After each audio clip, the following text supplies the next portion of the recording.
Olá, essa é uma aula de sociologia, mas ela vai comunicar muito a filosofia no sentido de falar de um pensador que foi importante para um dos pais da sociologia, que é o Marx, né? A gente vai falar um pouquinho da dialética para que vocês consigam entender o que isso significa e qual que é o impacto disso numa ideia do Marx.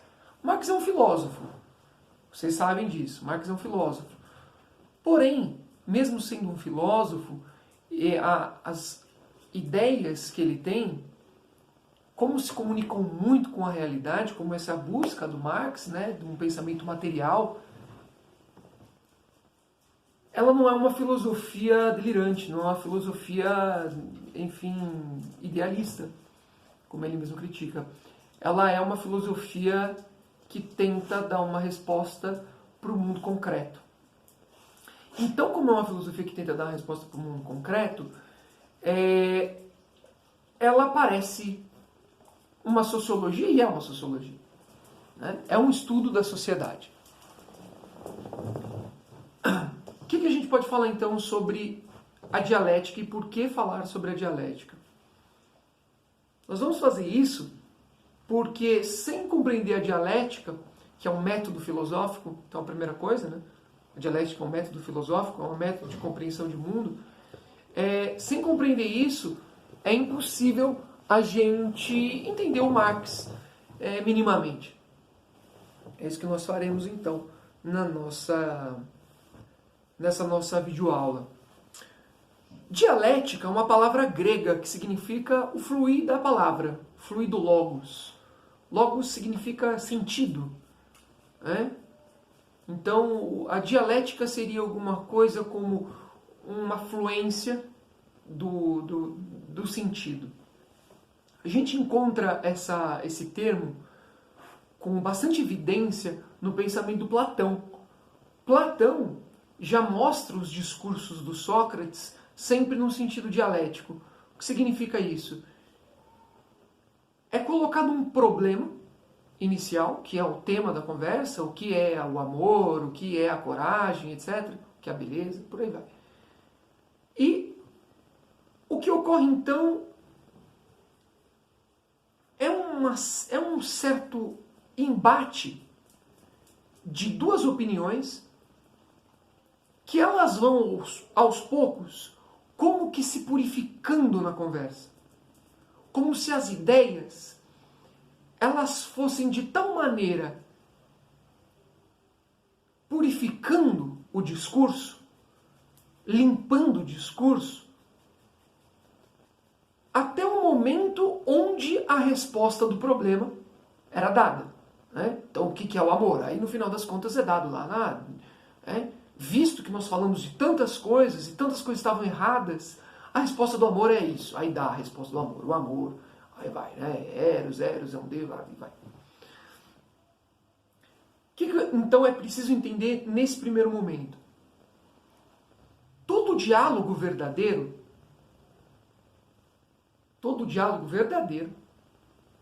ele tem como ponto de partida algo não sabido, algo que não se sabe ainda.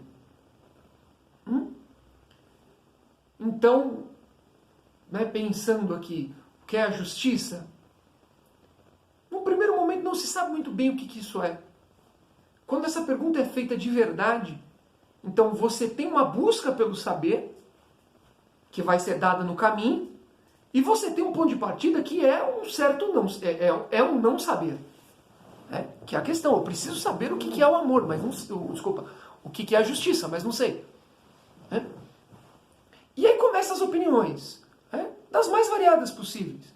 Justiça é aquilo que os nossos antepassados falaram que é. Aí a pessoa diz, mas será que é isso? Será que justiça é o que os nossos antepassados falaram? Então quer dizer que se eles se enganaram sobre o que é a justiça, ou se de alguma maneira naqueles tempos eles não tinham ainda se esclarecido sobre algum assunto, a gente vai continuar errando, como a gente percebe que certas pessoas que repetiram as noções de justiça acabaram fazendo, porque simplesmente repetiram e não pensaram profundamente sobre o que a justiça é. A pessoa, não, é verdade, né? Então justiça não é repetir o que as pessoas falaram, mas justiça é pagar nossas dívidas. Acho que é isso que é justiça. Então pagar, aí a pessoa continua. Então quer dizer que pagar minhas dívidas, quando se alguém é um adicto, alguém tem algum problema com drogas, e eu estou devendo um dinheiro para essa pessoa, e eu sei que essa pessoa vai gastar com droga, eu tenho certeza. Se eu pagar essa pessoa, sabendo, tendo certeza de que ela vai se contaminar de tal maneira, eu devo pagar a dívida? Ou não, né? Então eu vou estar fazendo um mal para a pessoa. E a justiça não é um mal. A justiça é um bem. Então não quer dizer isso. Enfim, o que eu quero dizer para vocês é: a dialética, ela se presta a esse caminho onde as opiniões vão sendo dadas e a resposta, então, vai ser encontrada a partir desse caminho de opiniões, a partir desse caminho de ideias. Então, isso é importante a gente ter em mente, né? Qual que é o sentido, então, da dialética clássica? Esse é o sentido antigo de dialética. Isso vai ser muito importante ao longo de toda a exposição da filosofia. Esse método dialético ele vai ser muito importante tanto para os filósofos antigos quanto para os filósofos medievais, quanto para os filósofos modernos também. Então é mais ou menos assim: existe uma opinião e existe outra opinião, né? Como essas opiniões se conectam? O que é demais dessa opinião e o que é demais dessa opinião?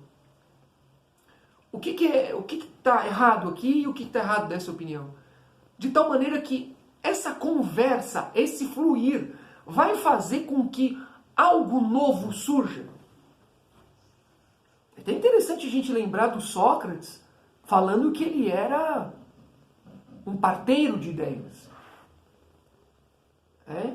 Como se a conversa bem orientada, uma conversa que seja baseada na amizade. Olha que coisa imprescindível, olha que coisa maravilhosa. Uma conversa que é baseada na amizade. Ela cria coisa nova. Ela surge com a síntese. É aí que a gente vai falar já. A síntese só pode surgir se houver um processo de amor. No sentido antigo da filosofia, mas a gente pode até pensar nisso no sentido contemporâneo, com os românticos. Então, dialética é isso. Né? Só que surge um filósofo, que é o Hegel, filósofo do idealismo alemão, do século XIX. Hegel, ele vai nos colocar uma coisa muito importante, que é o seguinte: esse diálogo, essas opiniões que vão aparecendo e que vão entrando em choque e que vão se purificando, vão se ajustando na história, vão se ajustando, né, na conversa, desculpa, essas opiniões que são contrárias numa conversa que vão se resolvendo, elas não são conversas de indivíduos, de dois indivíduos que estão discutindo, como né, o esquema socrático, platônico, Sócrates conversando com alguém. O Hegel vai falar que essa conversa ela acontece na história. A história é um grande diálogo. Não um diálogo entre dois indivíduos que estão tentando chegar numa síntese. Mas esse diálogo é a própria vida das nossas ideias. É o próprio caminho da cultura humana, em geral. Todas as ideias que aparecem na história, elas têm essa meta. Ela tem essa finalidade de encontrar uma síntese, de encontrar um momento onde aquilo que não era compreendido passa a ser compreendido. É muito complexo essa ideia que o Hegel está colocando. Ela sempre foi muito complicada assim, de ser explicada na história.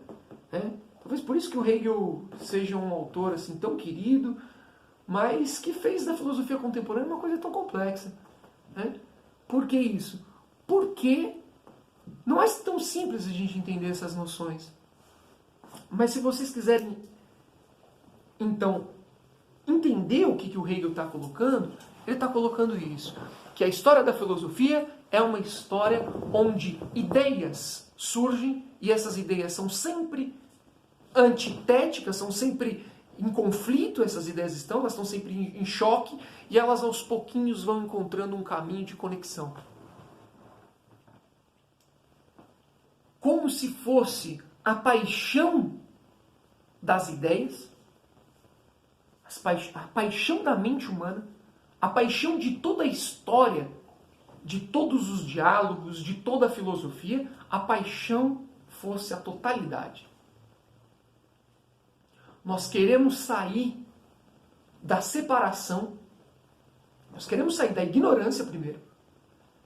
Depois, para sair da ignorância, surgem diálogos em oposição, pontos de vista, entendimentos, como diz o Hegel, né?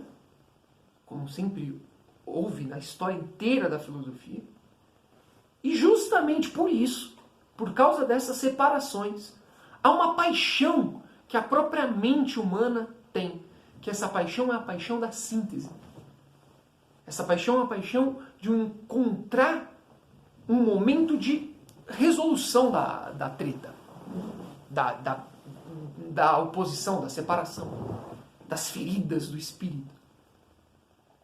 Então eu estou tentando falar isso para vocês de uma maneira sem usar muitos termos hegelianos, mas basicamente o Hegel nos fala o seguinte: sempre na história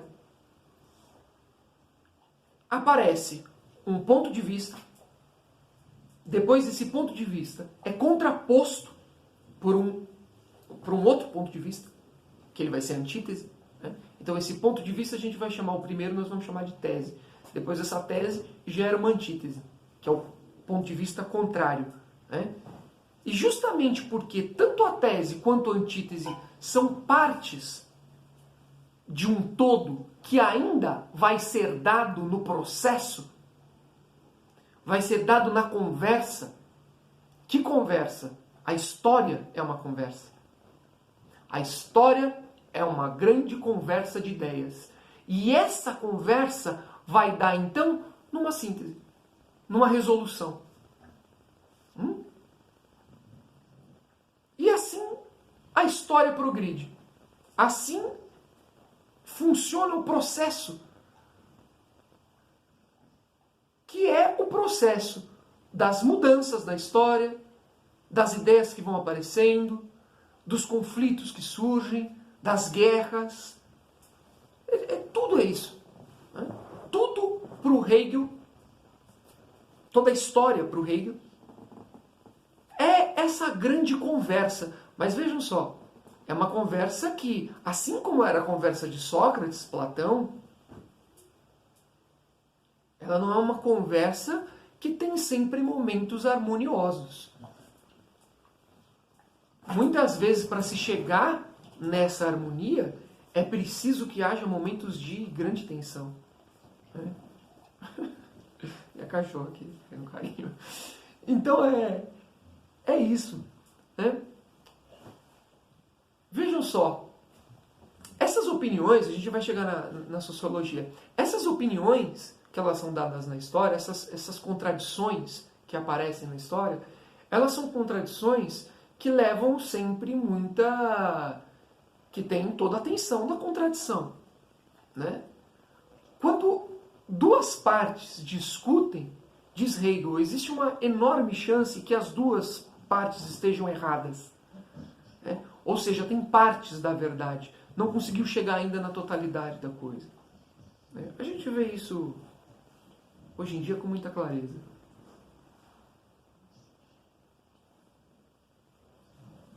Então, o que Marx vai se apropriar do Hegel para falar para a gente dessa tal luta de classes. Um termo um termo marxista, a luta de classes, mas a gente tem que entender que a luta de classes nada mais é do que uma apropriação do pensamento de Hegel, dialético de Hegel, aplicado numa realidade social, para o Marx. Então a luta de classes nada mais é do que esses pontos de vista, essas realidades divididas dentro da sociedade. Então o que quer dizer isso? Existem grupos dentro da sociedade que pensam possuindo apenas um lado da verdade. E o outro grupo também possui um outro lado da verdade. Isso é um dos primeiros pontos que nós precisamos entender para que a gente possa entender o pensamento do Marx. Não entender o pensamento do Marx, repito aqui, como algo ideológico, mas do ponto de vista filosófico, meramente filosófico. Isso é muito importante.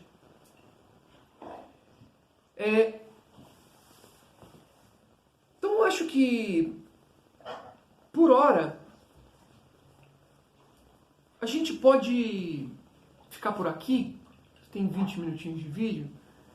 Depois eu faço um outro vídeo para vocês só falando sobre essa ideia do Marx aplicada na realidade mesmo, concreta. A gente precisa fazer primeiro um recorte de outras noções. Meus cachorros já estão destruindo quase tudo aqui também. E é isso. Tudo bem? A gente continua no nosso próximo vídeo.